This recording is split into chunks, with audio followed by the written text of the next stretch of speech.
Have you ever looked at someone and just thought, wow, they're so good at that. Why can't I be like them? Maybe it's a friend who aces every test, or someone who just seems to pick up new skills in a flash. It's so easy to feel discouraged in those moments, isn't it? But what if I told you that real success isn't about being good at everything?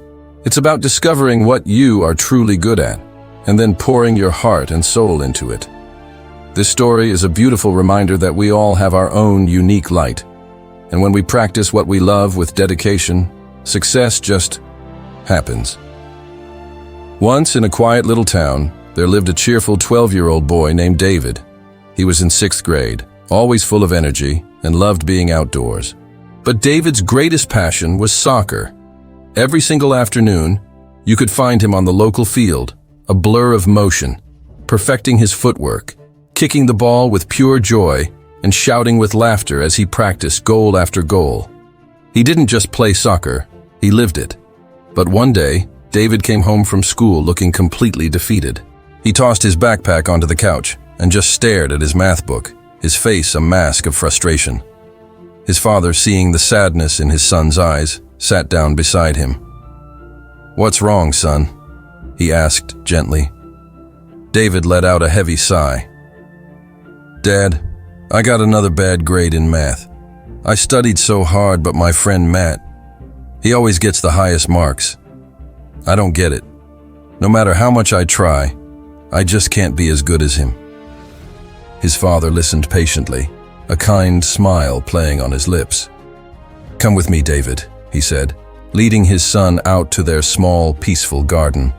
The air was calm, filled with the soft rustle of leaves. "David," his father began, "today you're going to learn 3 lessons, and these are lessons that will help you for the rest of your life." David's eyes lit up with curiosity. "3 lessons? What kind of lessons, Dad?" "You'll find out," his father replied with a knowing smile. "Let's start with the first one. Tomorrow I want you to invite Matt to play soccer with you."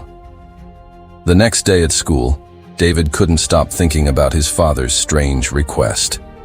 After the last bell, he found Matt and asked, "Hey, want to come play soccer with me today?"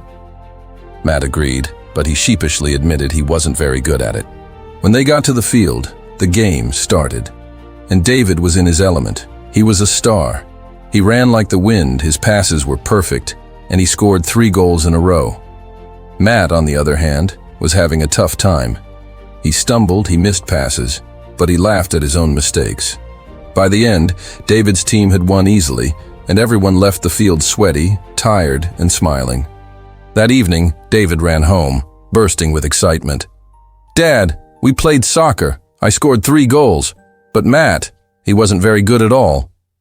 His father nodded thoughtfully. "And that, David, is your first lesson.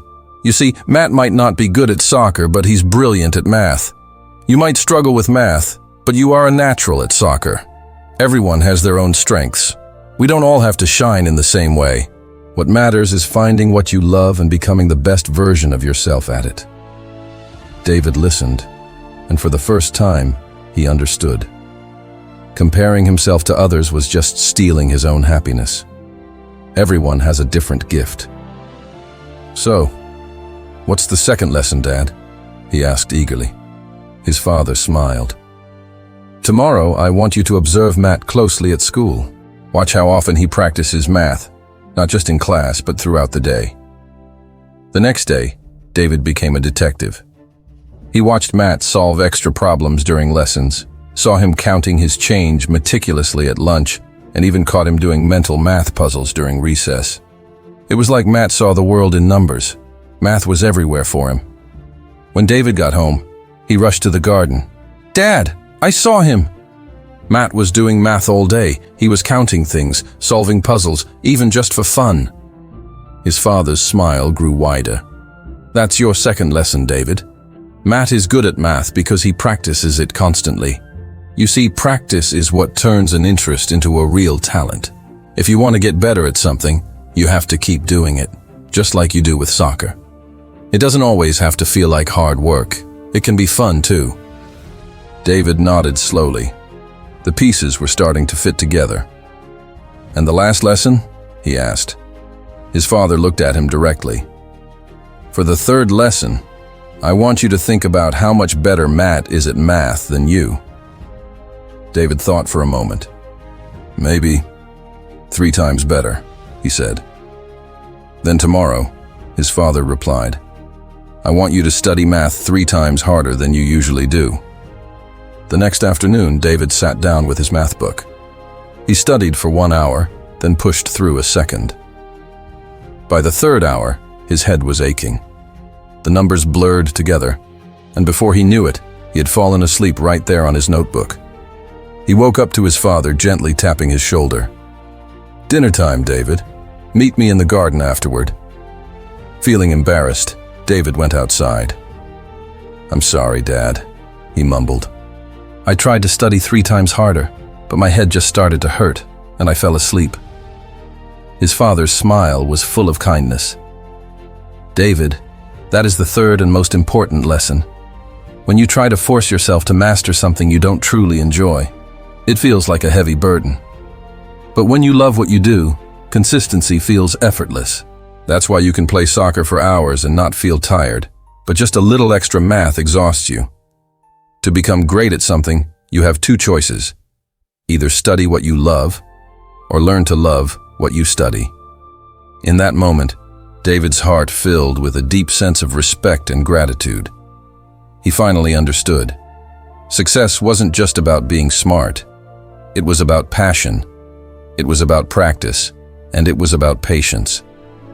From that day on, he stopped comparing himself to others. He still worked on his weaknesses, but he also started celebrating his strengths. And whenever he saw Matt, he didn't feel jealous anymore.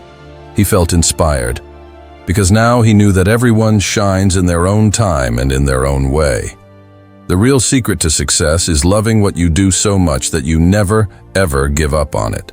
Thank you so much for watching. If this story resonated with you, please give it a thumbs up, and don't forget to subscribe for more videos to inspire you on your journey. See you in the next one.